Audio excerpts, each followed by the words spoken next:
গল্পকথন by Kallol chapter 2তে আমাদের আজকের নিবেদন বিমল করের লেখা ইঁদুর। অল্পের জন্য বেঁচে গেছে যতীন। আর একটু হলেই ডান হাতের আঙুল কটা ওর ইঁদুর মারা কলে থেতলে যেত। রেশন আনা ক্যাম্বেসের থলেটা বার করতে হাত বাড়িয়েছিল বেঞ্চির তলায়। কে জানত ওরই তলায় ওঁত পেতে বসে আছে সর্বনেশে কলটা। লোহার ধারালো দাঁত আঙুলে ফুটতেই চট করে হাত ছড়িয়ে নিয়েছে, তাই না রক্ষে। সাবধানে কলটাকে বাইরে টেনে আনে যতীন।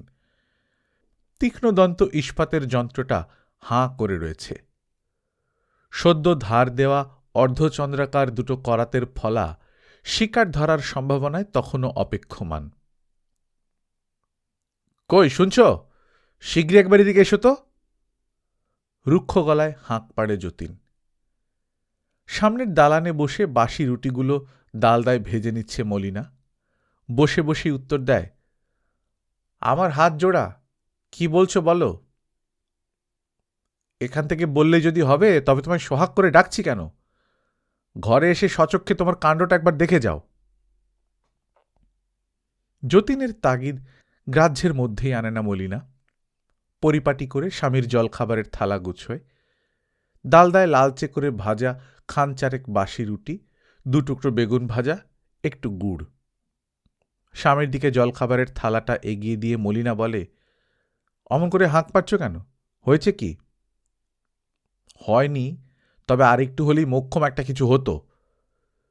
মুখ চোখের এক বিচিত্র ভঙ্গি করে যতীন কলটার দিকে ইঙ্গিত করে।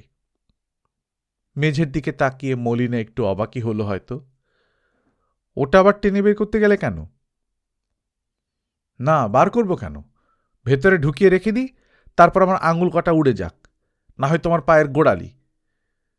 রুটি ছিঁড়তে ছিঁড়তে যতীন ভুরু কুঁচকয়। আহা, কি আমার বাক্যি রে! মলিনার স্বামীর প্রতি ভ্রুভঙ্গি হেনে মেঝেতে উবু হয়ে বসতে বসতে বলে, ধান ভানব মরণকালে, দাঁড়িয়ে থাকে ঢেকিশালে। কবে তোমার পা কাটবে, হাত কাটবে, তাই ভেবে কলটাকে সিন্দুকের মধ্যে পুরে রাখি। আহার পর্ব শুরু হয়েছে, তবু চোটে মোটেই উত্তর দেয় যতীন, মেয়েলি শ্লোক, মরণকাল পর্যন্ত তোমায় আর ঢেকিশালে অপেক্ষা করতে হতো না। ইঁদুর কলে হাত দিয়েছিল মলিনা। স্বামীর কথাটা কানে যেতেই হাত সরিয়ে নিল। তাকালো যতীনের মুখের দিকে। বেঞ্চির তলায় হাত ঢুকিয়েছিলে কেন? থলে বের করতে। একটু আর তর সইছিল না, যত রাজ্যের জিনিসপত্র হটকাতে লাগলে। উষ্ণস্বরে বলে মলিনা, ইঁদুর কলটা ঠেলে একপাশে সরিয়ে রাখে। ব্যাঁকা চোখে যতীন স্ত্রীর ক্রিয়াকলাপ লক্ষ্য করছিল। কলটা সম্পর্কে এতটা তাচ্ছিল্য তার মনোপুত নয়। আবার আবার সেই কথাটা গ্রাহ্য হল না। না, হল না। মলিনা উঠে দাঁড়ায়। কথা দিয়েই ও যেন ধমক দেয় যতীনকে, অযথা তুমি সর্দারি করো না তো। আমার সংসার আমি যা ভালো বুঝব করব। কোথায় ইঁদুর তার নেই ঠিক কল পেতে বসে আছে। যতীন বিড়বিড় করে, কোথায় ইঁদুর তুমি তার কি জানো? আমি বুঝি, তাই কল পেতে বসে থাকি। তুমি মাথা ঘামাও কেন? পাল্টা জবাব দেয় মলিনা। কথার শেষে ঘর ছেড়ে চলে যায়। স্ত্রীর অহেতুক এক গুঁয়েমিতে বিরক্ত হয়ে ওঠে যতীন। চায়ের কাপ হাতে করে একটু পরেই মলিনা আবার ঘরে ঢোকে। টাকা নেবে না? স্বামীকে লক্ষ্য করতে থাকে মলিনা। নেব না তো টাকা পাবো কোথায়? মুফতিতে রেশন দেবে? অফিস আমার শ্বশুরবাড়ি কিনা? এঁটো থালাটা মেঝেতে রাখতে রাখতে মেজাজি গলায় বলল যতীন। চায়ের কাপটা উঠিয়ে নিল। আবার সেই কথা! কতদিন না বলেছি আমার মা বাপ নিয়ে যা মুখে আসে বলবে না। চট করে চটে ওঠে মলিনা। আমার বই গেছে তোমার বাপ মা নিয়ে কথা বলতে। ও, শুনি তবে শ্বশুরটা তোমার কে? মলিনার কথার কোনো জবাবই দেয় না যতীন। যত তাড়াতাড়ি সম্ভব চায়ের কাপটা শেষ করে বেরিয়ে পড়তে পারলেই ও যেন বাঁচে। মলিনা নিরুত্তরে রেশনের থলে গুছোয়, বাক্স খুলে টাকা বের করে তক্তপোষের ওপর রাখে। চা খাওয়া শেষ হয়েছে যতীনের। পায়ের মোজাটা ঠিকঠাক করে হাঁটুর নিচে দড়ি বাঁধে। তাক থেকে পেন্সিল আর নোট খাতাটা উঠিয়ে নিয়ে বুক পকেটে গুঁজে তারপর একটা বিড়ি ধরায়। টাকার গাছ আছে নাকি আমার? যা ছিল দিলুম, 2 টাকার বাজারের আছে। ভালো কথা, বাজার করে দিয়েছেও। মলিনার গলায় বেশ ঝাঁঝ। একটু বুঝি হতভম্ব হয়ে পড়ে যতীন, চট করে জবাব খুঁজে পায় না। সামলে নিয়ে বলে, 15 দিনের রেশন 5 টাকায় হয় নাকি? ফিবার দিচ্ছ? এবার নেই তো দেব কোত্থেকে? চুরি বাটপারি করব? ফিরতি প্রশ্ন মলিনার। এক মুহূর্ত স্ত্রীর মুখের দিকে তাকিয়ে থেকে যতীন বলে, বেশ, 5 টাকায় যা হয় নিয়ে আসব। কথার শেষে নোটটা খাকি হাফ প্যান্টের পকেটে ঢুকিয়ে নেয়। যতীন বেরিয়ে যাচ্ছিল, মলিনা আবার বলল, বাজার করে দিয়ে যাও। সময় নেই, 8টায় ডিউটি, 7:30 বেজে গেছে। ভালোই তো, আমার আর কি, ডাল ভাত রেঁধে রেখে দেব। আমার মুখে সব রোচে। আমারও, যতীনের জবাব। কিন্তু তোমার বন্ধুটির? তার তো আজ সকালেই ফিরে আসার কথা। সন্ন্যাসী মানুষ, তাই আবার প্রাণের ইয়ার পঞ্চাতেলি। ফল চাই, মূল চাই, কলা চাই, কোনো ত্রুটিটুকু হবার জো নেই। হলে তোমার মাথা কাটা যায়, আর আমার বাপ ঠাকুরদাকে স্বর্গ থেকে টেনে এনে হেলাফেলা করা হয়। তাকের উপর অযথা খুঁটিনাটি কি একটা গুছোতে গুছোতে ভারী গলায় বলল মলিনা। বাসু আজই কল্যাণেশ্বরী থেকে ফিরছে নাকি? যতীন ঘুরে দাঁড়ায়। কি জানি, বলে তো গেছে। যতীন মাথা নাড়তে নাড়তে টানা একটা শব্দ করে মুখ বুঝেই তারপর মুখ খোলে।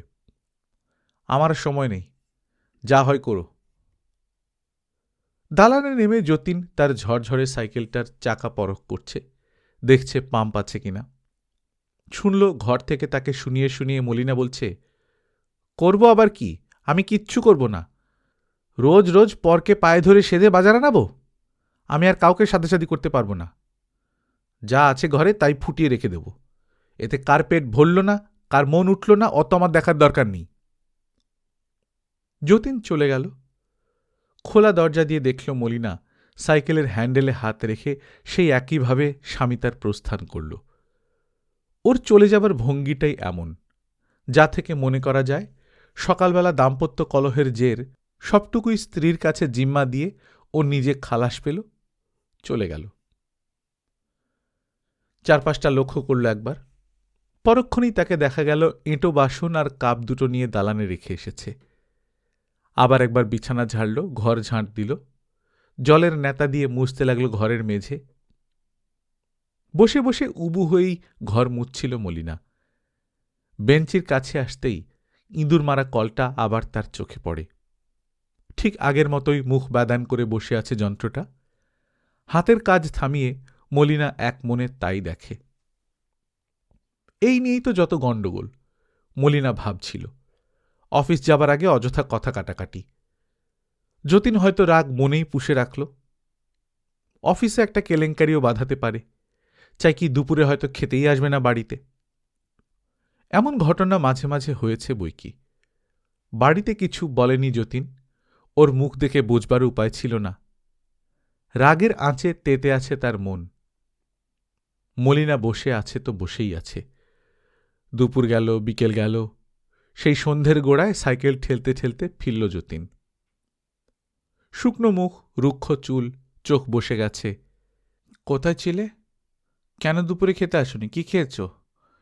জানো, তোমার জন্য আজ একটু ইলিশ মাছ আনিয়ে ঝাল রেঁধেছি, বড়ি ভেজেছি, টক করেছি লাউয়ের। আর হ্যাঁ মশাই, আমিও দাঁতে কাটি দিয়ে পড়ে আছি সারাদিন। থাক থাক, অত সোহাগ দেখাতে হবে না, কতই তো বউয়ের উপর টান, তাই তো। মলিনা অভিমানে কেঁদে ফেলেছে।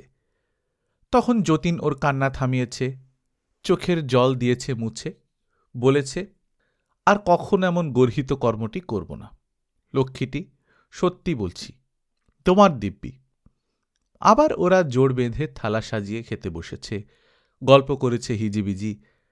হাসিতে হাসিতে ছোট্ট ঘরখানাও যেন হেসে উঠেছে। আনন্দে, খুশিতে, পরিচ্ছন্নতায়, নিবিড় সাহচর্যে এই ছোট্ট ঘরখানা হেসে উঠুক, খুশিতে টইটুম্বুর হয়ে থাক ওরা দুজন, দুটি মন। মলিনা তো তাই চেয়েছে, তাই তো এত। কিন্তু এটা বাড়ি নয়, বস্তি। তবু বাড়িই বলো। এমন বাড়িতেই তাদের মতো গৃহস্থরা থাকে। খোলার চালের ঘর একখানা আর এক ফালি দালান, সামনে একটা মাটির উঠোন, ভাড়া 20 টাকা, তাও অনেক ধরা কওয়া করে। নয়তো এই বাড়িরই নাকি ভাড়া ছিল 24। অফুরন্ত উৎসাহ নিয়ে মলিনা এই বাড়িতে পা দিয়েছিল, কিন্তু প্রথম দিনই ঘরে ঢুকে সমস্ত উৎসাহ যেন হঠাৎ উবে গেল। কেমন যেন ফ্যাকাশে ভয় পাওয়া মুখে প্রশ্ন করল, 20 টাকায় এই বাড়ি? বিছানা খুলছিল যতীন। লণ্ঠনের আলোয় মলিনার মুখভাব তেমন ভালো করে দেখতে পেল না। 20 টাকা তো একরকম সস্তাই। সে আসানসোলে আর আছে নাকি? যুদ্ধের হিড়িকে আসানসোলের জমিগুলো সোনা হয়ে গেল। আর বাড়ি, তা যেমনই হোক, মানুষকে বাঁচতে হলে চালচুলো রাখতেই হবে। খড়ের ছাউনি, খোলার চাল, টিনের চালা, চোখের পলকে এক একটা রাজত্ব বনে গেল। এই ঘর 3 বছর আগে 3 টাকাতেও ভাড়া হতো না, আর এখন? বিছানা খোলা শেষ করে যতীন হাঁপ ছাড়ল। লণ্ঠন নিয়ে মলিনা তখন ঘরের ইতি উতি দেখছে। ইস মাগো, ঘরের মেঝের কি সিঁড়ি! সিমেন্টের একটা পাতলা প্রলেপ না থাকলে স্যাঁতস্যাঁতে মাটির উপরই তারা দাঁড়িয়ে থাকত। সিমেন্টও কি আছে নাকি, ফেটে ফুটে একাকার। ঘরের এখানে ওখানে বড় বড় গর্ত, দেওয়ালে চিড় ধরেছে। আর ঘরের মাথা, কোন যুগের ছেঁড়া চট দিয়ে সিলিং করা, এখনো তাই টিকে আছে। তবু রক্ষে যেমন তেমন করেও ঘরে সদ্য একবার কলি ফিরিয়ে দিয়ে গেছে বাড়িওয়ালা। এখনো চুনের গন্ধ ভাসছে, নয়তো দুর্গন্ধেই প্রাণ যেত। ও মাগো! হঠাৎ বৃষ্টি রকম কোকিয়ে উঠল মলিনা। ধর্মর করে চৌকির উপর লাফিয়ে উঠতে গেল। লণ্ঠনটা চৌকিতে ধাক্কা লেগে ছিটকে পড়ল মেঝেতে। দপদপ করে লণ্ঠনের কাঁপা অসম এলানো শীষটা কাচের মধ্যে কিলবিল করল। ধোঁয়া জমল খানিকটা, আর তারপরই সব অন্ধকার। নিকষ কালো রঙে সবকিছু ডুবে গেল, মুছে গেল। কি হল? যতীন উদ্বেগ ভরা কণ্ঠে প্রশ্ন করল। ইঁদুর। মলিনার গলার স্বর দ্রুত, হ্রস্ব, আতঙ্ক ভরা। ইঁদুর? যতীন প্রথমে বোবা, তারপরে তাচ্ছিল্য মাখা তরল সুরে প্রত্যুত্তর দিয়ে অট্টহাসিতে ভেঙে পড়ে। বাবা, যেমন করলে তুমি! আমি চমকে উঠেছিলুম, ভাবলাম না জানি সাপ খোপ হবে। লণ্ঠন জ্বালালো যতীন। মলিনাকে দেখল। ওর মুখ চোখে তখনও ভয় লেপ্টে রয়েছে। আরে অমন মুখ করে বসে আছো কেন? মনে হচ্ছে যেন। যতীনের কথায় বাধা দিয়ে মলিনা বলল, কই দেখি তোমার হাত দেখি। দেখো, আমার বুকটা এখনো ধকধক করছে। যতীন হাত দিয়ে অনুভব করল, সত্যি মলিনার হৃৎপিণ্ড দ্রুত তালে বেজে চলেছে। আশ্চর্য, এত ভয় তোমার ইঁদুরে? তা বাবু, ভয়ই বলো আর ঘেন্নাই বলো, ও বিদিকিচ্ছি জন্তুগুলো দেখলে আমার গা গুলিয়ে আসে। আস্তে আস্তে জবাব দিল মলিনা, বিকৃত মুখভঙ্গি করে, স্বামীর চোখে চোখ রেখে। একটু থেমে বলল আবার, এই বাড়ির চৌকাঠে পা দিয়েই আমার জন্মশত্রুগুলো চোখে পড়ল, তখন থেকেই গা বিড়োচ্ছে। তার উপর পড়বি তো পর, হতভাগা একেবারে পায়ের উপর হুমড়ি খেয়ে পড়ল গা। আজব কাণ্ড তোমার!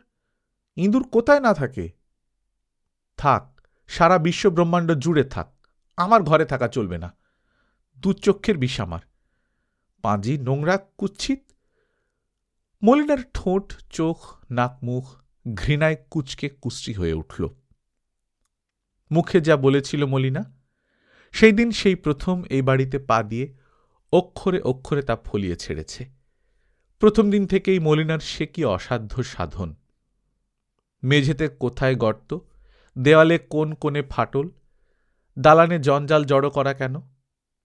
এসবের মধ্যেই তো ইঁদুরের রাজত্ব। ইটের গুঁড়ো, কাঁকড়, বালি, পাথরকুচি যা পায় ঠেসে ঠেসে গোঁজে, ভরাট করে গর্তের ফাঁক, তারপর মাটি দিয়ে লেপে দেয়। যতীনদের ডিপোতে শেডের কাজ হচ্ছে। অফিস ফেরতা যতীন ভোলাবাবুর কাছ থেকে সিমেন্ট চেয়ে রুমালে বেঁধে আনে। একটা কর্নিক কিনে আনলো সেদিন। সারা দুপুর কোমরে কাপড় জড়িয়ে মিস্ত্রিগিরি করে মলিনা। একটু হয়তো বাড়াবাড়ি হবে এই ইঁদুর ভীতি, তবু কে অস্বীকার করবে ইঁদুর তাড়াতে গিয়ে মলিনা ঘরের স্ত্রী পাল্টে দেয়নি? আসলেই তাই। 20 টাকার খোলার ঘর মলিনার হাতে পড়ে স্ত্রী পেল। শৌখিন না হোক, শোভন হল। যতীন মনে মনে ভাগ্যবান মানল নিজেকে। লক্ষ্মীমন্ত বউ তার দেখতে না দেখতে সংসারের হাল ফিরিয়ে দিল। ঝকঝকে তকতকে করে ঘর সাজালো মলিনা। কাঁঠাল কাঠের তক্তপোষ, একটা বেঞ্চি, 2টো জলচৌকি, কেরোসিন কাঠের থাকা, এমনি সব টুকিটাকি জিনিস। প্রথম কটা মাস খুবই টানাটানি চলে সংসারে। মাইনের 100টা টাকা থেকে বাঁচিয়ে এটা ওটা কেনা কি সহজ? যতীন একদিন ঠাট্টা করেই বলেছিল, ভাগ্যিস ভগবান আমায় রাজা করেনি গো, বেঁচে গেছি। কেন জানতে চেয়েছে মলিনা অবাক হয়ে। যতীন হাসতে হাসতে উত্তর দিয়েছে, তাহলে তো তুমি প্রাসাদ বানাতেই ব্যস্ত থাকতে, এই অধম তোমার প্রসাদ পেত না। যতীনের কথায় হেসে ফেলেছে মলিনা। স্বামীর গলা জড়িয়ে ঠোঁট ছুঁয়ে দিয়েছে কানে। আধো আধো স্বরে বলেছে, আমি মুখ্য সূক্ষ্ম লোক, তোমার অত কাব্যে কি বুঝি? তুমি যদি রাজা হতে, আমি কি আর রানী হতাম? রানী হতে না, তবে হতেটা কি? চোখ বড় বড় করে রহস্য করেছে যতীন। দাসী, ছোট করে উত্তর দিয়েছে মলিনা। বলো কি, এত থাকতে দাসী? দাসী। যা ময়লা রং আমার, বাপমা দেখে শুনি নাম দিয়েছে মলিনা। রানী কি ময়লা হয়? মলিনার গলার স্বরে আশ্চর্য জড়তা এসেছে কথাগুলো বলতে গিয়ে। যতীন এক মুহূর্ত চুপ করে থেকে বলে উঠেছে, বইয়েই গেছে, হোক না গায়ের রং ময়লা, মন তো আর ময়লা নয়। তাই মলিনার মন ময়লা নয়, অন্তত মলিনা যেন সেই কথাটাই মনে প্রাণে বিশ্বাস করে নিয়েছে বলেই মনে হয়। ময়লার উপর তাই কি ওর অত বিজাতীয় ঘৃণা?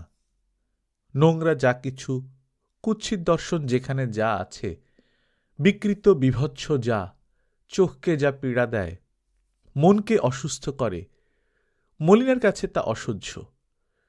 সেখানে তার এতটুকু দয়া নেই, ক্ষমা নেই। ইঁদুরকে ঠিক এই জন্যই বুঝি এত ঘেন্না মলিনার। দেখতে যেমন, থাকেও তেমনি অন্ধকার নোংরা আবর্জনা স্তূপে। একটু ভালো করবে তোমার, বইয়েই গেছে। বরং ক্ষতির বহরটা একবার হিসাব করে দেখো। চাল ডাল তরিতরকারি কাপড় বই সর্বত্র ওর সমান গতি, আর নষ্ট করা ছাড়া আর কোনো কাজ নেই। তালপুকুরের ঘরে অত যে ইঁদুরের উৎপাত, সে উৎপাতও বন্ধ করল মলিনা। এলো ইঁদুর মারা কল, তারপর এলো বেড়াল, শেষ পর্যন্ত ইঁদুর মারা বিষ। মলিনার সংসার থেকে একদিন দূর হল এই নোংরা জীবগুলো, একেবারেই চিরকালের মতন। তারপর তো বেশ ছিল মলিনা।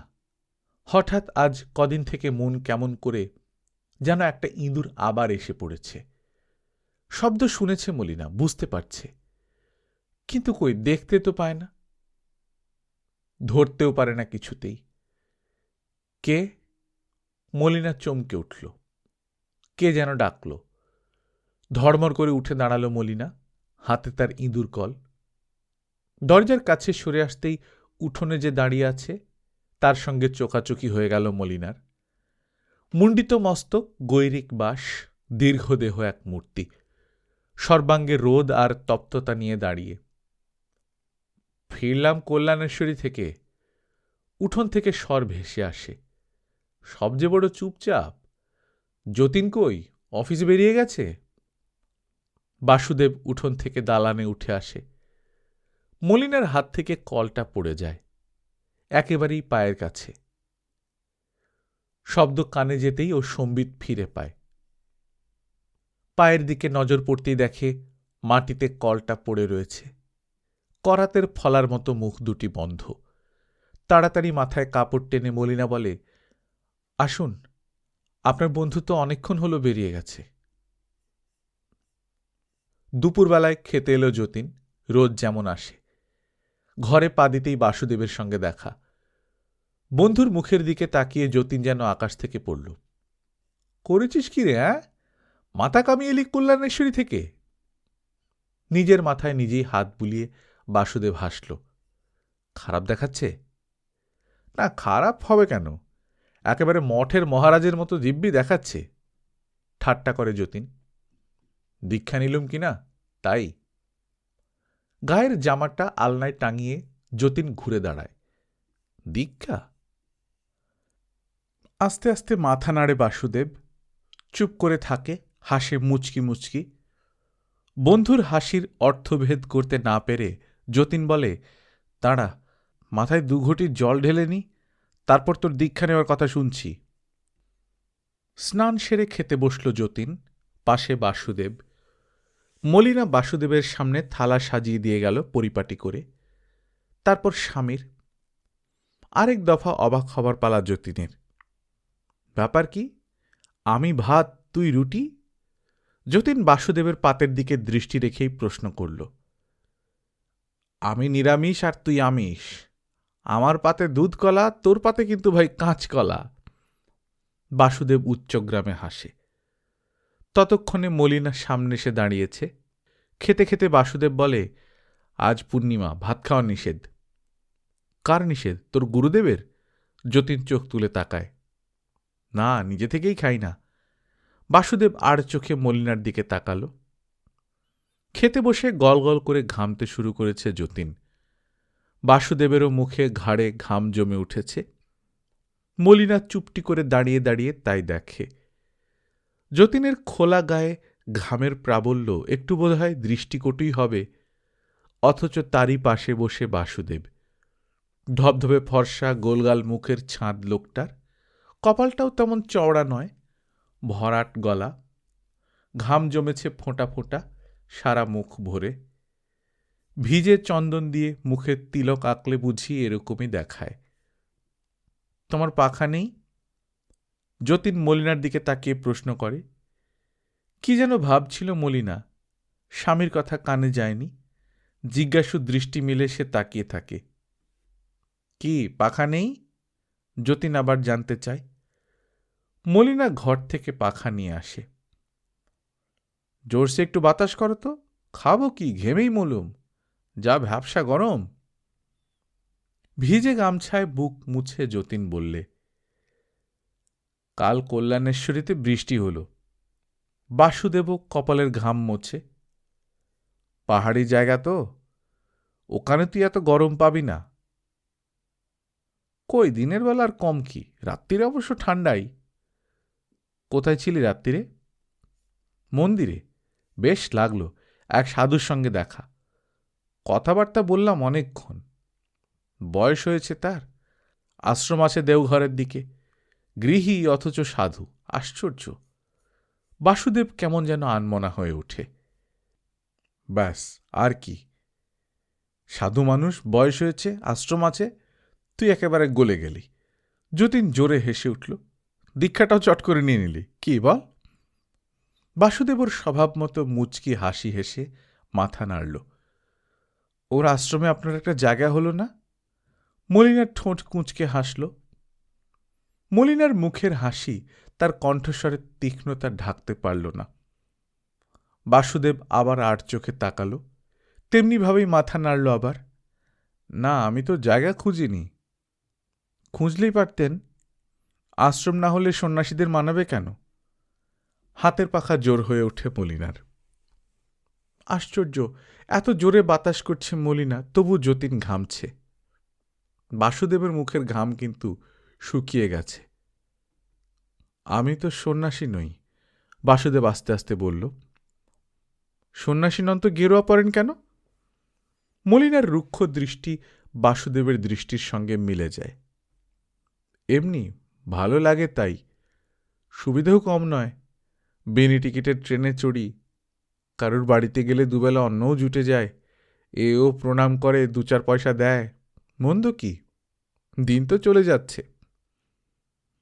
বাসুদেব যেন কৌতুক করছে এমনিভাবে কথাগুলো বলে। পরিহাসের তরলতা তার গলায়। পরিচ্ছন্ন হাসি হেসে বাসুদেব এবার যতীনকে বলে, কিরে, ঠিক বললুম না? নেহাতি বাজে কথা। যতীন উত্তর দেয়, কিরকম? ওর আর কোনো রকম নেই। ঘরে মা নেই, থাকলে তোর বিয়ে দিত। তখন বউয়ের ভেড়োয়া হতিস। বউ নেই তাই গেরুয়া ধরেছিস। যতীন বললে মুরব্বি চালে, তাকালো মলিনার দিকে। ঘরের মধ্যে আস্তে আস্তে যে ভারী আবহাওয়া জমে উঠেছিল, যতীনের কথা আর হাসিতে তার অনেকটা ফিকে হয়ে এলো। সশব্দে হেসে উঠল বাসুদেবও। মলিনাও হাসল, তবে তার হাসি শব্দবহুল নয়। এমনকি কৌতুক স্নিগ্ধ সহজ সাদা হাসি যে, তাও নয়। বরং মলিনার ঠোঁটের কোণে যে বাঁকা হাসির রেখা ফুটে উঠল, তার জের টেনে ও কথা বলল বাঁকা সুরেই। বেবাগী লোকের বউতে কি আসে যায়? কথায় আছে না তাই, থাকলে স্বর, না থাকলে পর। বেফাঁস কথাটা মলিনার মুখ থেকে কেমন করে যে বেরিয়ে গেল, তা সে বুঝতেও পারল না। জীবকে রাশ বেঁধে কি সবসময় রাখা যায়? কখনো সখনো আলগা হয়ে যায়। কথাটা কারো কান এড়ায়নি। যতীন ভাতের থালা থেকে হাত উঠিয়ে তাকালো মলিনার দিকে, সোজাসুজি তাকালো বাসুদেবও। কটা মুহূর্ত নিঃশব্দে তিনটি প্রাণী মনের ফেনা মাখল নিজের মনেই, বিমূঢ় বিব্রত হয়ে। শেষ পর্যন্ত মনের ফেনায় মলিনার চোখের কোণে কেমন করে যে জল এসে পড়ল, কড়কড়িয়ে উঠল দুই চোখ। কে বলবে, কে জানে। পাখা মাটিতে নামিয়ে রেখে উঠে পড়ল মলিনা। দালান থেকে ঘরে এসে ঢুকল। বুকটা অযথাই ধড়ফড় করছে। ব্যথার মোচড়ে বুকের হাড় কটাও কনকনিয়ে ওঠে। বিকাল হতে না হতেই মলিনা ঘরদোর পরিষ্কার করে উনুন ধরিয়ে দিলে। আনাজের ঝুড়ি নিয়ে কুটনো কুটতে বসল দালানে। দমকে দমকে ধোঁয়া আসছে। ঘরের দরজা বন্ধ করে দিল মলিনা। ভেতরে বিছানায় বসে বাসুদেব সদ্গুরু সঙ্গ পড়ছে। দালান ভরে কটু ধোঁয়া ছড়িয়ে পড়ল, আর সেই ধোঁয়ার মাঝে বসে থাকল মলিনা অনেকক্ষণ, অনেকক্ষণ। ধোঁয়া যখন সরে গেল, বাতাসে চোখ মেলে মলিনা দেখে উনুন তার ধরে উঠেছে দাও দাও করে। চোখের জলে মনটাও থিতিয়ে গেছে। মলিনা মরমে মরে যাচ্ছে এখন। তাড়াতাড়ি চা তৈরি করল মলিনা। ধবধবে কাচের গ্লাসে চা নিয়ে ঘরে ঢুকল। কই, নিন, চা নিন। হাত বাড়িয়ে চা দিল মলিনা। বই থেকে মুখ তুলে বাসুদেব আনমনা চোখে তাকাল। সদ্গুরু সঙ্গের সঙ্গী মন যে নিঃসঙ্গ নয়, এ কথা মনে করতে বাসুদেবের খানিকটা সময় লাগে। চায়ের গ্লাস হাতে নিয়ে বাসুদেব প্রশ্ন করল, বিকেল হয়ে গেল নাকি? তা কি আমার আপনার জন্য বসে থাকবে? মৃদু হাসল মলিনা। শাড়ির আঁচলে সদ্গুরু সঙ্গ ঢেকে নিয়ে বলল, চা খেয়ে আমার একটা কাজ করে দিন তো দেখি। কি কাজ? জানতে চায় বাসুদেব। একটু বাজার যেতে হবে। মলিনার স্বরে লজ্জা। তা বেশ তো। নিজেকে আরো স্পষ্ট ব্যক্ত করবার আশায় মলিনা বলে, আপনার বন্ধু ফিরে আসতে সন্ধ্যা হয়ে যাবে, ততক্ষণ অপেক্ষা করলে আমার আর যাওয়া হয় না। হাঁড়ি আগলেই বসে থাকতে হবে। রান্নাবান্না শেষ করে রাখি, উনি এলেই আমরা আজ আপনার সঙ্গে আশ্রমে বেড়াতে যাব। একটু হয়তো অবাকই হয়েছিল বাসুদেব, কিন্তু সবাক হল যখন, তখন তার গলায় সহজ একটা প্রশ্নই শোনা গেল, আশ্রমে যাওনি কখনো? একটিবার শুধু। ঠাকুরের আকৃতি হয় শুনেছি, দেখিনি। আজ চলুন দেখে আসি। উৎসাহ জানালো মলিনা। বেশ তো, চলো। বেশ খুশি হয়েছে মলিনা। ওর মুখ দেখে তাই অন্তত মনে হয়। তাকের ওপর সদ্গুরু সঙ্গ তুলে রেখে মলিনা এবার বলল, এতক্ষণে নিশ্চিন্ত হলাম। যা ভয় হচ্ছিল। কেন? আমি ভাবলাম আপনি বুঝি খুব রেগে রয়েছেন। মলিনা নত চোখে বলল, হাতের আঙুলে আঁচল জড়াতে জড়াতে, তখনকার কথায় রাগ করেননি তো? বাসুদেব তার অভ্যেস মতো নীরবে হাসে। তাকিয়ে তাকিয়ে দেখে মলিনার মাথা থেকে ঘোমটা খসে পড়েছে। ক্লান্ত কপালে ফিকে সিঁদুরের টিপ, আরও যেন কিছু, একটু মমতা, হয়তোবা করুণা, সব মিলেমিশে মন মরা একটি মুখ। পাগল, রাগ করব কেন? সবেমাত্র গা ধুয়ে কাপড় চোপড় ছেড়ে মলিনা ভব্য হচ্ছে। ওদিকে আবছা অন্ধকার দালান পেরিয়ে জুড়ে বসেছে। উঠোনে তুলসী গাছের চারার তলায় প্রদীপটা জ্বলছে তখনও কেঁপে কেঁপে। হঠাৎ দমকা ঝড় এলো যেন। হুড়মুড় করে সদর দরজা পেরিয়ে যতীন উঠোনে পা দিয়েই হাঁক দিল, কই গো, শীঘ্রই তোমার রান্না সারো। উঠোনে বেতের মোড়া টেনে বসেছিল বাসুদেব। মলিনা ঘরে প্রসাধন সারছে। এই যে তুই বাড়িতেই আছিস, ভালোই হলো। বাসুদেবের দিকে তাকিয়ে বলল যতীন, ভাগ্যিস তুই ছিলি, না হলে আচ্ছা এক বিপদে পড়া যেত। স্বামীর ডাক শুনে মলিনা দালানে এসে দাঁড়াল।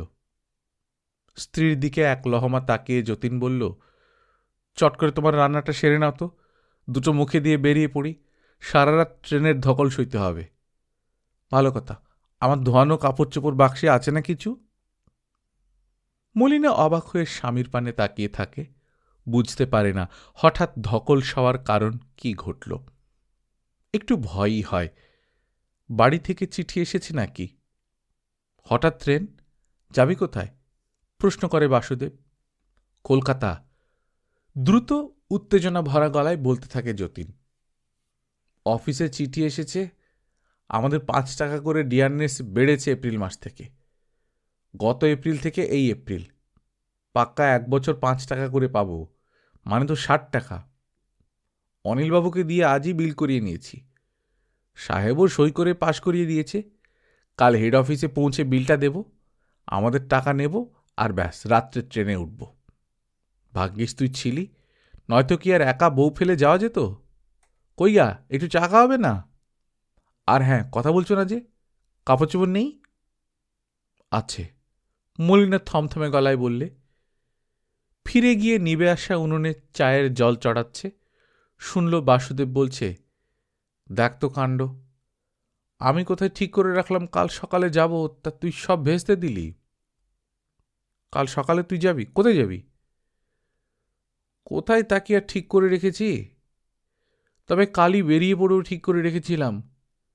এখানে অনেকদিন থাকা হয়ে গেল, প্রায় 3 হপ্তাহ।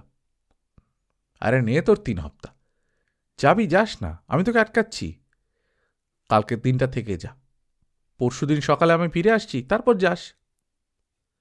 স্বামীর জন্যে চা ঢালতে ঢালতে মলিনা সব শুনল, প্রত্যেকটি কথা। মনটা তার হঠাৎ তিক্ত হয়ে উঠেছে আবার। যতীনের হাতে চা তুলে দিয়ে মলিনা বলল, বাক্স থেকে জামা কাপড় কি বেছে নেবে, নাও এসে। কাপড় জামা বেছে নেওয়ার কিছুই ছিল না, এ শুধু একটা অজুহাত। যতীন ঘরে এলো, বাক্স খুলে হাঁটু গেড়ে বসল মলিনা। এক হাতে তুলে ধরল লণ্ঠন। বাহ, বেশ দেখাচ্ছে তো তোমায় আজ। স্ত্রীর গম্ভীর অথচ সুশ্রী মুখের দিকে তাকিয়ে যতীন বলল, দেখাক, তাতে তোমার কি? আমার মুখ দেখবার জন্য তো আর তুমি বসে থাকবে না। নাও তাড়াতাড়ি করো, আমার কাজ আছে। মলিনা যে চটে উঠেছে সে কথা বুঝতে যতীনের দেরি হয়নি। আমতা আমতা করে যতীন অফিসের সব কথা বুঝিয়ে বলল আবার। শেষে মলিনার গাল ধরে বলল, ছি, অবুঝ না, গরিব লোক আমরা, যে কটা টাকাই পাই না কেন হাতে না পাওয়া পর্যন্ত ঘুম হবে না। কত লোকের কত দরকার, এই টাকাটা পেলে কাজে লাগবে সকলেরই। তা যাও না কলকাতা, আমি কি বাদ চাচ্ছি? বলে মলিনা অভিমান ভরে মুখ সরিয়ে নিল। বাদ না সাধলেও বাধা দিচ্ছ? মোটেই নয়। বেশ, তবে বলো তোমার জন্য কি আনবো কলকাতা থেকে? কি আর আনবে, বেশ মোটা দেখে দড়ি কিনে এনো খানিকটা। থমথমে গলায় চোখে জল ভরে বললে মলিনা, খুব আস্তে আস্তে। কাজকর্ম সেরে মলিনা যখন ঘরে ঢুকল, রাত তখন খুব বেশি নয়। তবু পাড়াটা নিস্তব্ধ নিঝুম হয়ে গেছে। রোজই যায়, রোজ তবু এই বাড়িটা অন্তত আরও খানিকক্ষণ সজাগ থাকে। কথায় চিৎকারে হাসিতে এতটুকু বাড়ি সরগরম করে রাখতে যতীনের জুড়ি নেই। খাওয়া সারতেই 1 ঘণ্টা। মলিনার সঙ্গে যত রাজ্যের অফিসের গল্প করবে যতীন। তারপর বন্ধুদের কথা, কি হয়তো বাড়ির। শুতে এসে দুজনায় কত যে খুনসুটি করে তার কি শেষ আছে?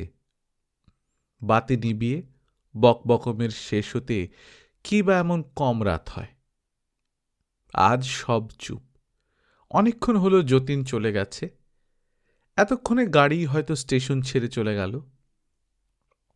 মুখে দু চার কুচি সুপুরি পুরে মলিনা দরজা ভেজিয়ে দিল। একবার শুধু দেখে নিল বাসুদেব শুয়েছে কিনা।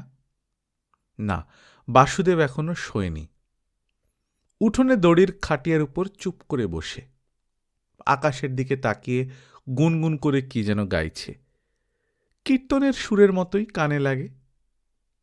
চাঁদের আলোয় সারা উঠোন ভেজা। বাসুদেবের চোখ মুখ পর্যন্ত স্পষ্ট দেখা যায়। দরজা বন্ধ করে দেয় মলিনা, খিল আঁটে। হঠাৎ কি যেন খেয়াল হয় তার, আবার খিল খোলে। মেঝে থেকে লণ্ঠন তুলে নিয়ে ভালো করে পরীক্ষা করতে থাকে। খিল আঁটে, হয়তো ভেঙেই যাবে। যা ফাঁক দরজায়, পেরে কি লোহার পাতলা শিক গলিয়েই তো খিল খোলা যায়। মলিনার বুকটা হঠাৎ ধড়াস করে ওঠে। দুরু দুরু করতে থাকে বুক। ঠোঁট শুকিয়ে কাঠ হয়ে যায়। দরজা ভেজিয়ে খিল এঁটে দেয় তাড়াতাড়ি। এত ভয় কিসের তার? কে আসবে ঘরে রাত দুপুরে? মলিনা ভাববার চেষ্টা করে। কে আসবে তা ভাবতে গেলে প্রথমেই চোখের ওপর ভেসে ওঠে যে সে ওই উঠোনে বসে। আর কারোর কথা তো মনের কোণে উঁকি দেয় না। তবে এ ভয় কি বাসুদেবের জন্যে? কিন্তু বাসুদেব। স্বামীর ওপর ভীষণ রাগ হয় মলিনার। এ কি বন্ধু, তোমার বন্ধু, আমার কি? পা ফেলতে জায়গা নেই এমন এক ফালি ঘর, সেই ঘরে দিনের পর দিন বন্ধুকে শুতে খেতে বসতে ঠাঁই দাও। কি অসুবিধেই যে হয়। আড়াল আবডাল বলে কিছু নেই। বাইরের লোকের কাছে নিত্যি ওঠা বসা কথা বলা। বাসুদেবও যেন কেমন, সেই এসেছে তো এসেইছে, যাবার নামটি করে না। যখন এলো, হঠাৎ এলো যতীনের খোঁজ খবর নিয়ে। একই গ্রামে নাকি ওদের বাড়ি, একই সঙ্গে ছেলেবেলা থেকে মানুষ। বাড়িতে বাড়িতে জানাশোনা, দহরম মহরম। বাসুদেবের মা মারা যাবার পর ঘরে তালা দিয়ে ছেলে বিভাগী হয়ে যায়, আর গ্রামে ফেরেনি। যতীনের বিয়ের কথা কার মুখে যেন শুনেছিল, ঠিকানা জেনে নিয়েছিল, তারপর হাজির হয়েছে উটকোভাবেই। স্বামীর কাছে কথায় কথায় মলিনা শুনেছে বাসুদেবের নাকি কোন এক ডানা কাটা পরীর সঙ্গে বিয়ে হবার কথা হয়েছিল। সব ঠিকঠাক। হঠাৎ বাসুদেবের মা শুনলেন মেয়েটি বাল বিধবা। বাসুদেব জানত বিয়ের ইচ্ছেটা তারই। তবু মা গোপন কথাটা জানতে পেরে আঁতকে উঠলেন। হলই বা সুন্দরী, সমাজ ধর্ম জলাঞ্জলি দিয়ে সুন্দরী ঘরে আনতে হবে এমন কথা কেউ শুনেছে? না, তা হবে না। বাসুদেবের মার দৃঢ় আপত্তি। ওদিকে বাসুদেবেরও গোঁ। হ্যাঁ না এর টানাপোড়েন চলছে। এমন সময় বাসুদেবের মা মারা গেলেন, ছেলেও গৃহত্যাগ করল। কি যে ত্যাগ করেছে বাসুদেব, মলিনা তাই ভাবে। কে বলবে ও ঘর ছেড়েছে? এ কি ঘর ছাড়ার লক্ষণ? নিজের ঘর ছেড়েছে বটে, কিন্তু জুড়ে বসেছে অপরের ঘর, অপরের ঘরণী। কথাটা মনে হতেই মলিনার চোখ দুটো কপালের খিলে আটকে গেল। আবার দুরু দুরু করতে লাগল বুক। সত্যি লোকটা যেন কেমন। প্রথম যেদিন এলো, ওর চেহারা আর কাঁধ পর্যন্ত চুলের বহর দেখেই মলিনার মন বিষিয়ে গিয়েছিল। হাসা, আস্তে আস্তে ওর নাম ধরে ডাকা, মলিনা, ও মলিনা। আর এমনভাবে লোকটা তাকাতো যেন মলিনা ওর কত জন্মের চেনা, কতই না আপনজন। প্রথম দর্শনেই যাকে দেখে পিত্তি জ্বলে গিয়েছিল, তার গেরুয়া বসনের ঘটপটায় ভেগ ভড়ং ছাড়া যে আর কিছু আছে, মলিনা তা কিছুতেই বিশ্বাস করতে পারেনি, আজও পারে না। কেনই বা হবে না? সবল সুস্থ মানুষ, এই সংসারে তার কোনো কাজ নেই গা? বন্ধুর ঘাড়ে বসে খাবে আর তার বউয়ের দিকে চোরা চোরা তাকাবে? তাও যদি বন্ধু বড় লোক হতো। একে তো নিজেদেরই চলে না, আনতে খেতে পড়তে শুধু নেই, তবু পরের জন্য ধার করো আর মরো। রাগ শুধু নয়, যতীনের ওপরেও মলিনার মন বিষিয়ে ওঠে। এ কি, কোথাকার কে, তার জিম্মায় ঘর ছেড়ে বউ ছেড়ে তুমি দিব্যি চলে গেলে? কিছু যদি একটা হয়? মাঝরাতে মলিনা হয়তো কখন ঘুমিয়ে পড়বে, আর হঠাৎ যদি দরজা খুলে ওই... ভয়ে মলিনার গায়ে কাঁটা দিয়ে ওঠে, ঘাম জমতে থাকে ঘাড়ে, কপালে। হঠাৎ কি মনে হতেই মলিনা ইঁদুর মারা কলটা বেঞ্চির তলা থেকে বের করে নেয়, প্রাণপণে তার তীক্ষ্ণধার ফলা দুটি খোলে, তারপর আস্তে আস্তে পা টিপে টিপে ইঁদুর কলটা দরজার চৌকাঠের ঠিক মাঝখানে রেখে দেয়। বাতির শিখা কম করে বিছানায় শুয়ে পড়ে মলিনা, চোখের দৃষ্টি মেলা থাকে দরজার ওপর। আলকাতরা রাঙানো কালো কাঠ পুরো একটা জবনিকার মতন ভাসতে থাকে। কখন যেন চোখের পাতায় তন্দ্রা নেমেছিল, হয়তো শেষ রাতেই। কিসের একটা খুট করে শব্দ হতেই ধড়মড় করে উঠে বসল মলিনা। কই, কিছু না তো। তবে অনেকক্ষণ অপেক্ষা করার পর মলিনা অত্যন্ত সন্তর্পণে দরজা খুলে উঠোনে চোখ মেলে তাকাল। ভোর হয়ে আসছে, ফর্সা হয়ে গেছে আকাশ। বাসুদেব ঘুমিয়ে। পা টিপে টিপে উঠোনে নেমে এলো মলিনা। বাসুদেব ঘুমোচ্ছে। তার চোখের পাতায় ভোরবেলার প্রগাঢ় ঘুম, ঠোঁটের কোলে একটু মিষ্টি হাসি। হয়তো স্বপ্নই দেখছে। কার স্বপ্ন? মলিনা হঠাৎ চমকে ওঠে, শিরশিরিয়ে যায় ওর সর্বাঙ্গ। শাড়ির আঁচলটা গায়ে জড়াতে গিয়ে হঠাৎ খেয়াল হয়, কাল আশ্রমে বেড়াতে যাবার জন্য মলিনা যা সাজগোজ করেছিল, এখন সেই সবই তার দেহে। সেই শাড়ি, ব্লাউজ, সেই কুমকুমের টিপ, পায়ের আলতা, এখনো গায়ে সেন্টের ফিকে গন্ধ। আশ্চর্য, রাতের শোবার আগে শাড়ি ব্লাউজটাও খুলে রাখেনি। কেন এমন ভুল? আঁচলটা আঙুলের পাকে জড়াতে জড়াতে মলিনার কেমন যেন মনটা ফাঁকা ফাঁকা হয়ে ওঠে। ফাঁকা মন নিয়েই মলিনার সারাদিন কেটে যায়। আনমনা, উদাস। টুকটাক কাজকর্মে নিজেকে ব্যস্ত রাখতে চায়, পারে না। দুপুরে গরম পড়ে, অসহ্য গরম। মলিনার মনের জ্বালাও মন থেকে দেহে ছড়িয়ে পড়ে। বার দুয়েক গা ধুয়ে নেয়, একটু যদি জুড়োয় শরীর। দুপুরের একটু পর থেকেই মেঘ জমতে থাকে। বিকেলের গোড়ায় ঘোর হয়ে আসে আকাশ, ধুলোবালির ঘূর্ণি ওঠে, তারপর জল নামে অঝোর ধারায়। কদিন ধরে যা গরম পড়েছে, তাতে বৃষ্টি হবে এ এমন কিছু আশ্চর্য নয়। কিন্তু এই দেখে মলিনার মুখ আরো কালো হয়ে ওঠে। আবার রাত, নিস্তব্ধ নিঝুম হয়ে আসে তালপুকুরের পাড়া। সমানে বৃষ্টি পড়ছে, কখনো ঝিমিয়ে আসে, কখনো জোর হয়ে ওঠে, ছেদ নেই। ছন্ন ছাড়া এলোমেলো বৃষ্টির ছাট আলুথালু করে মলিনাকে ভিজিয়ে দিয়ে যায়। ভিজে জল থই থই করতে থাকে দালানে, উঠোনে জল দাঁড়িয়ে যায়। এমন ভাবনায় আর কখনো পড়েনি মলিনা। সমস্যাটা খুবই কঠিন, তবু সে সমস্যার তেমনিভাবেই সমাধান করতে হয়, ঠিক যেমনভাবে বাসুদেবের মা ছেলের বিয়ের সমস্যার সমাধান করেছিলেন। জলে গলা পর্যন্ত ডুবে যাক, দালানে দাঁড়িয়ে থাক বাসুদেব, তবু একঘরে মলিনার সঙ্গে তার শোয়া চলে না। মুখ ফুটে বলতে হয়নি মলিনাকে। বাসুদেব নিজেই দালানের একটু কোণ ঘেঁষে দড়ির খাটিয়ায় শুয়ে পড়ল। আজ যেন আরো ভয় করছে মলিনার। আকাশই শুধু কালো নয়, বৃষ্টির জলই শুধু জল নয়। মলিনার মন রাতের প্রতিটি প্রহরে প্রহরে যত রাজ্যের কালি শুষে শুষে কালো হতে লাগল, আর চোখের জলে সেই কালো গলে গলে ওর সর্বাঙ্গে কালিমা মাখালে। কে? কিছু না, বাতাস। কে যেন হাঁটছে দালানে। জলে পা পড়ার শব্দ, পা টানার আওয়াজ। কার চোখ বুঝি দরজার ফাঁক দিয়ে চেয়ে আছে? কি দেখছে ও? মলিনাকে? অষ্টাদশী মলিনা ভয়ে লজ্জায় আঁট হয়ে থাকে।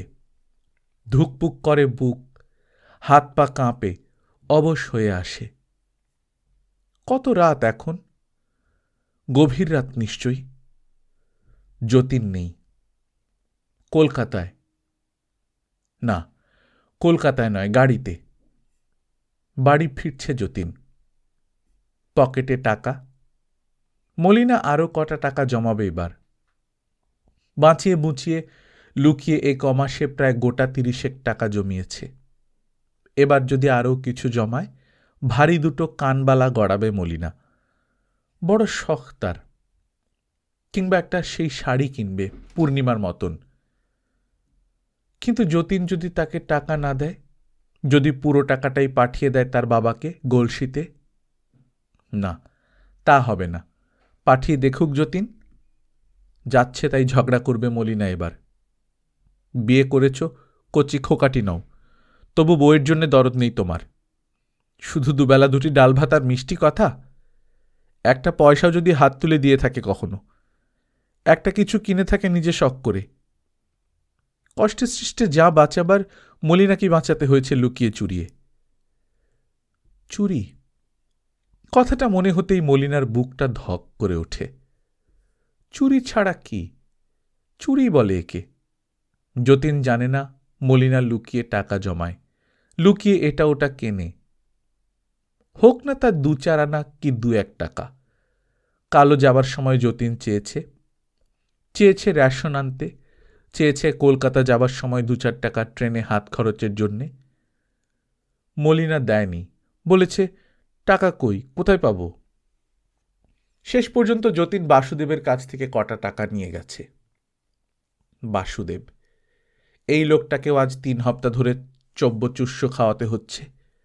কোথাকার কে? তার জন্যে গতর দাও, নিজেদের মুখের ভাত তুলে দাও। এক পো দুধ পেলে যতীনের হাড় ভাঙা খাটুনির খানিকটা যেন পূরণ হয়, কিন্তু তার কপালে এক ঝিনুকও দুধ জোটে না।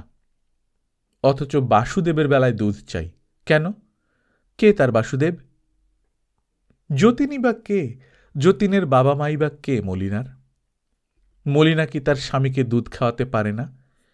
একটু ঘি বা একটু বেশি মাছ? কানবালার জমানো টাকা, ব্লাউজের সিট, পাড়াপড়শির সঙ্গে মাঝ দুপুরে সিনেমা যাওয়া, মাসে এই কটা টাকাও তো বাঁচিয়ে স্বামীর জন্য ব্যয় করতে পারে মলিনা। শ্বশুর শাশুড়ির ওপরেই বা এত রাগ কেন? মলিনার মাথা গরম হয়ে ওঠে ভাবতে ভাবতে। এমনভাবে কোনোদিন সে ভাবেনি। এত তার ভয় হয়নি নিজের জন্যে। আজ যেন সব একে একে খুলে যাচ্ছে, মনের যত গ্লানি জট। স্বামী তার, সংসার তার, কর্তৃত্ব তার, সব পেয়েছে মলিনা। কিন্তু পেয়েও মন কি তার কানায় কানায় ভরে উঠেছে? না, স্বামী আর সে ছাড়া আর কিছুই তার সহ্য নয়। আর যা আছে সবই তার চিন্তার গণ্ডি থেকে দূরে। কে ডাকল না? মলিনা ধড়মড় করে উঠে বসল। সম্বিত ফিরে পেয়েছে এতক্ষণে। কান পেতে শুনল, বাইরে আবার অঝোর ধারায় জল নেমেছে। আকাশ ভাঙা বৃষ্টি, ঘরের বাতিও প্রায় নিবু নিবু। কে যেন দরজায় ঠেলা দিচ্ছে। একটু পরেই আধো আলো অন্ধকারে একটা মুখ ভেসে উঠবে। ইঁদুর কলটা পাতা আছে তো দরজার গোড়ায়? আছে। বিবর্ণ মুখে বসে থাকে মলিনা, দরজায় চোখ রেখে, রুদ্ধ নিঃশ্বাসে। মিনিটের পর মিনিট কেটে যায়। কই, কেউ তো আসে না। কেউ না। আজও এলো না তাহলে। জানালা দিয়ে আকাশ দেখল মলিনা। স্লেট রঙের আকাশ। ভোর হলই, বৃষ্টি থেমেছে। আস্তে আস্তে দরজা খুলে দালানে পা দেয় মলিনা। জলে ভেসে যাচ্ছে দালান। এক কোণে সিক্ত বাস, সিক্ত দেহ বাসুদেব গালে হাত রেখে চুপ করে বসে আছে। কে যেন সপাঙ্কর একটা চাবুক কষিয়ে দিল মলিনাকে। জ্বালা ধরে গেল সর্বাঙ্গে। হাত পা অসাড় হয়ে এলো ক্ষণিকের জন্যে। কোমর পর্যন্ত জলে ডুবে যে লোকটা পাথরের মতো বসে আছে, তার দিকে তাকিয়ে তাকিয়ে মলিনার মনে হল বড্ড ছোট ঘরেও বাস করে, বড্ড ছোট মন নিয়ে, নোংরা মন। ইঁদুর কি? বাসুদেবের পাশে এসে মলিনা ডাকে, এ কি, এমনিভাবে বসে আছেন সারা রাত? বাসুদেব মুখ তুলে তাকায়, চোখ দুটো তার জবা ফুলের মতো লাল। বাসুদেবের হাত ধরে মলিনা। ছি ছি, আপনি কি বলুন তো, সারা রাত এভাবে বসে থাকলেন, একবার তো ডাকতে হয়। আমিও মরণ ঘুম ঘুমিয়েছি। বাসুদেব তেমনিভাবেই তাকায়। মলিনার চোখে মুখে কোথাও কি ঘুম লেগে আছে? গাটাও খুব গরম মনে হচ্ছে, উঠুন, আসুন আমার সঙ্গে। মলিনা বাসুদেবের হাত ধরে টানে। সেদিনই মাঝরাতে যতীনের পাশ থেকে উঠে মলিনার দরজার খিল খুলতে গেল নিঃশব্দে। কে জানত আজও দরজার গোড়ায় ইঁদুর কল পাতা আছে? মনেও পড়েনি ঘুণাক্ষরে মলিনার। ইঁদুরের কলে পা পড়ল ওর। করাতের দাঁত কামড়ে ধরেছে মলিনার পা। কঠিন কামড়। পায়ের পাতা যেন থেঁতলে গেল। কি তীব্র যন্ত্রণা! কোঁকিয়ে উঠল মলিনা। যতীন অঘরে ঘুমোচ্ছে, কোনো সাড়া শব্দ নেই। কেমন করে যে মলিনা বাতি জ্বেলেছে, অসহ্য যন্ত্রণা সম্বরণ করেছে দাঁতে দাঁত চেপে, কেউ তা জানতে পারল না। পরের দিন একটু বেলায় গম্ভীর মুখে যতীন একটা রিকশা ডেকে আনল। গায়ের মোটা চাদরটা জড়িয়ে কাঁধের থলে কাঁধে ফেলে বাসুদেব বললে, আসি রে, বেশ কাটল কদিন, আবার আসবো কখনো। খবরদার, এ বাড়িতে জীবনে আর পা দিবি নে। তোর গুরুর দিব্যি, আমি তোর কে? বন্ধু, ম্লান হেসে বলে বাসুদেব। থাক থাক শালা, আর বাঘফট্টাই করিস নে, অনেক ভড়ং দেখলাম। গা ভর্তি জ্বর, বাড়ি ছেড়ে চললেন উনি। কেন রে, এতদিন কাটল, আর কটা দিন তোর এখানে কাটতো না? রাগ করিস কেন? আমার হয়তো বসন্ত হবে, তোদের বাড়িতে বিষ ছড়াবো, তাই। একটু থামল বাসুদেব, তারপর বললে আবার, যাই, দেওঘরের গাড়ি চলে গেলে ফেরে আসতে হবে। দেওঘরে যাচ্ছ? যাও। খুদে খুদে চোখে তাকালো যতীন। কোথায় উঠবে? সেই আশ্রমে তো? যদি উঠতে না দেয়? পাগল, তিনি আমার গুরু। আচ্ছা, আসি। মলিনা কই, ঘরে? থাক থাক, আসতে হবে না, চললুম, আবার আসব। বাসুদেব গিয়ে রিকশায় ওঠে। বড় রাস্তা পর্যন্ত বাসুদেবকে এগিয়ে দিয়ে যতীন ফিরে এলো। উঠোনে দালানে কোথাও মলিনা নেই। ঘরে ঢুকে যতীন দেখে মলিনা জানলার কাছে চুপটি করে দাঁড়িয়ে। কি গো, কি হলো, দাঁড়িয়ে যে? স্বামীর গলার স্বরে মুখ ফেরালো মলিনা। চোখ দুটো তার লাল, ছলছল করছে। অবাক হয়ে স্ত্রীর দিকে তাকিয়ে থাকতে থাকতে যতীন বলে, কি ব্যাপার, কাঁদছ নাকি? মলিনার খেয়াল হয়, তাড়াতাড়ি চোখ মুছে বলে, পাটায় বড্ড যন্ত্রণা হচ্ছে। মলিনার পায়ের দিকে যতীনের এই প্রথম নজর গেল। ছেঁড়া কাপড়ে মলিনার পা জড়ানো, বেশ ফুলেছে। কি হয়েছে জানতে চায় যতীন। মলিনা বলে, ইঁদুর কলে কেটে গেছে। নিমেষে যতীনের মেজাজ যায় চড়ে। কোথায় সেই সর্বনেশে যন্ত্রটা? আজ আমি ওকে বাড়ি থেকে বিদায় করব। খাটের তলায় ইঁদুর কল খুঁজতে বসে যতীন। স্বামীর দিকে খানিকক্ষণ তাকিয়ে থেকে মলিনা ধীরে ধীরে বলে, খাটের তলায় নেই। তবে? ফেলে দিয়েছি জানলা দিয়ে।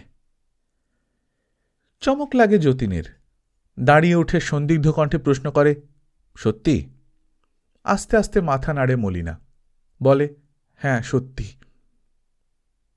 তাহলে তোমার ইঁদুর? স্ত্রীর অবদ্ধ চোখে চোখ রেখে যতীন থতমত খেয়ে বলে। স্বামীর কথার জবাব দেয় না মলিনা। মনে মনে ভাবে, ওর ইঁদুর তো বাইরে নেই, ঘরেই রয়েছে, কুরকুর করে কাটছে দিনরাত। কত যে ক্ষতি করেছে তার কি লেখাজোখা আছে, না থাকবে কোনোদিন? আরও কত হয়তো করবে, কিন্তু যতীন একটুর জন্য বেঁচে গেছে, এই তার ভাগ্যি।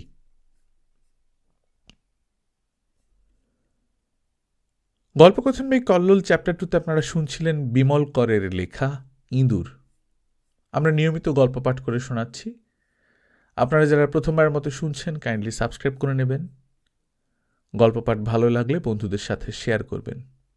নিজে ভালো থাকবেন, আশপাশের লোকজনকে ভালো রাখবেন। টাটা।